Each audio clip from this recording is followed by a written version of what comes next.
Topic 7, Lesson 4, multiplying two decimal numbers. Today we'll use the standard algorithm to multiply decimals by decimals. Okay, go ahead and get your books ready and your notebooks. Okay, starting with number 1, and well, first of all, the directions. For 1 through 6, estimate first, then find each product. Check that your answer is reasonable.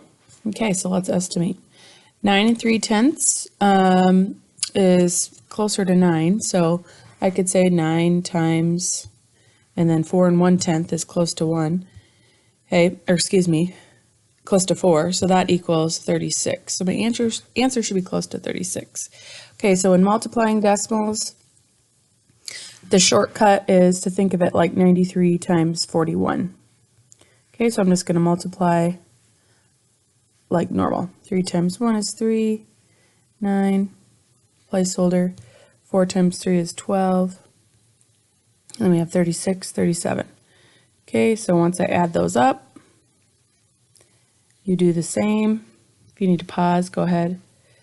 Okay, all right, so my answer is 3,813. However, just like when we were multiplying one or a whole number by a decimal, however many decimals are in the factor, or how many need to be in the product. So these decimals happen to be in two different numbers, but there are still two decimal places. 1, 2.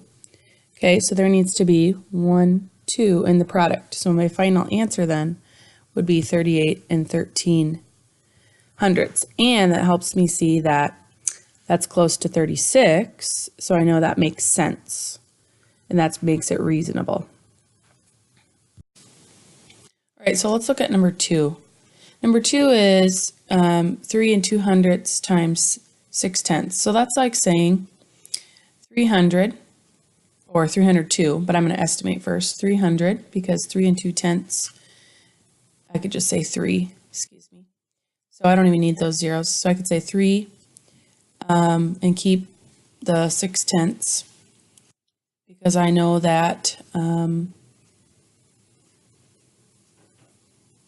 3 times 6 equals 18. Okay, and then there's one decimal in the factor, so there's got to be 1 in the product. So my answer should be close to 1 8/10. And if I were to leave these, if I were to have left these two zeros here, because it's the same thing, okay, I would just put these here. So it would be same thing, 1 8/10 or 1 800 thousandths. Okay, so let's go ahead and do 3 2/10 or 200ths times 6/10, which I don't have to line the decimals up. Okay. So remember, that's like saying 302 times 6. So let's just multiply like normal. Okay, and I get 12. 6 times 0 is 0, plus 1. 6 times 3 is 18.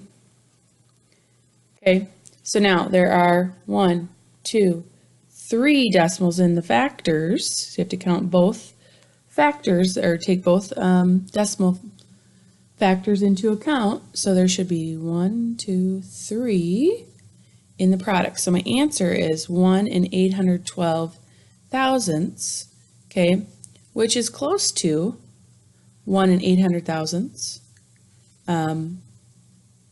It's not very far away, so it is reasonable.